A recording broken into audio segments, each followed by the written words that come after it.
সম্প্রতি যে আন্দোলন হলো, এই আন্দোলনে সবার অবদান। এখানে আমাদেরকে অনেকে প্রশ্ন করেছেন, বিভিন্ন সময় মেসেজ দিয়েছেন, ইসলামী ছাত্র শিবিরের কতজন শহীদ, কতজন আহত, আপনারা তালিকা প্রকাশ করছেন না কেন? আমরা ভাইদেরকে উত্তর দেই যে আন্দোলনে যতজন শহীদ হয়েছে, এখন পর্যন্ত যতজনের নাম পাওয়া গেছে, তালিকা পাওয়া গেছে, এবং যতজন অজ্ঞাত, সবাই আমাদের শহীদ। তো বলতে পারে যে ভাই এটা কি ব্যাখ্যা, ছাত্রদল একটা প্রকাশ করছে, আরো অনেক দল প্রকাশ করছে, আপনারা প্রকাশ করবেন না? আমরা বলছি না, আমরা প্রকাশ করব না। কেউ ছাত্রদল 50 নিল, অমুক দল 30 নিল, অমুক দল 20 নিল, ইসলামী ছাত্র শিবিরে 100 জন একটা তালিকা প্রকাশ করলো, কিন্তু সবগুলো যোগ করলে তো 900 হয় না, 1000 হয় না, সবগুলো যোগ করলে 300 হয়, 400 হয়। তাহলে বাকি যে শহীদ হয়েছেন এদেরকে কারা নেবেন? এদের তালিকা নাম প্রকাশ কে করবেন? এজন্য আমরা মনে করি এই আন্দোলনের একটা স্পিরিট ছিল, আমরা সবাই ঐক্যবদ্ধ। আমাদের পরিচয় দলীয় কোনো পরিচয় সেদিন ছিল না, আমাদের পরিচয় ছিল আমরা মাজলুম। আমরা ন্যায়ের পক্ষে, অন্যায়ের বিরুদ্ধে লড়াই করতে নেমেছি। আমরা দীর্ঘদিন ধরে বাংলাদেশে যে ফ্যাসিজম কায়েম হয়েছে, এই ফ্যাসিজমের বিরুদ্ধে আমরা লড়াই করতে নেমেছি। এখানে একটি সুন্দর বাংলাদেশ গড়ে তুলতে চাই, সেখানে কোনো জুলুম থাকবে না, কোনো অন্যায় থাকবে না, কোনো দুর্নীতি থাকবে না। আমি অনেক জায়গায় অনেক শহীদ পরিবারের সাথে কথা বলেছি, আহত পঙ্গুত্বদের সাথে কথা বলেছি।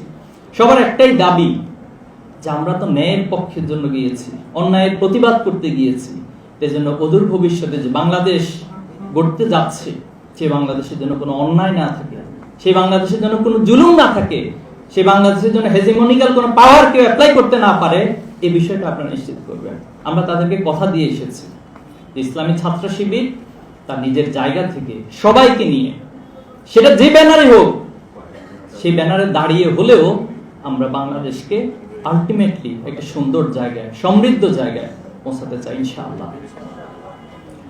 আমাদের এই আন্দোলনে আমরা অনেক রাত কেটেছে, অনেক দিন কেটেছে, যেগুলো অনেক অপ্রকাশিত। অনেক ভাইকে আমরা পেয়েছি খেয়ে না খেয়ে। তিনি খেয়েছেন কিনা, সকালে খেয়েছেন, রাতে জিজ্ঞেস করেছে ভাই খেয়েছেন, তিনি ভুলে গেছেন যে উনি যে সকালের পর দুপুর আর সন্ধ্যা পর্যন্ত কিছু খায়নি। এরকম অসংখ্য না বলা গল্প আছে। রাত 12টা 1টা পর্যন্ত, যখন ইন্টারনেট বন্ধ ছিল, পেন ড্রাইভটা হাতে নিয়ে, বুকের পকেটে নিয়ে, জানে যে রাস্তায় যদি একটু দেখা, কারফিউ চলতেছে, সেই কারফিউর মধ্যে তিনি হেঁটে হেঁটে বিভিন্ন মিডিয়ার ধারে ধারে ঘুরেছেন। যদি কেউ সামান্য চেকিং এর মধ্যে পড়তো, তাহলে সেখানে ওনার জীবন রক্ষা করার কোনো সুযোগ ছিল না। এরকম অসংখ্য ভাই না বলা অনেক গল্প রয়েছে, অনেক ইতিহাস রয়েছে। ইনশাআল্লাহ বাংলাদেশের মানুষ সময় মতো এগুলো জানতে পারবে এবং এই আন্দোলনের স্পিরিটকে তার যথাযথ জায়গায় পৌঁছাতে পারবে ইনশাআল্লাহ।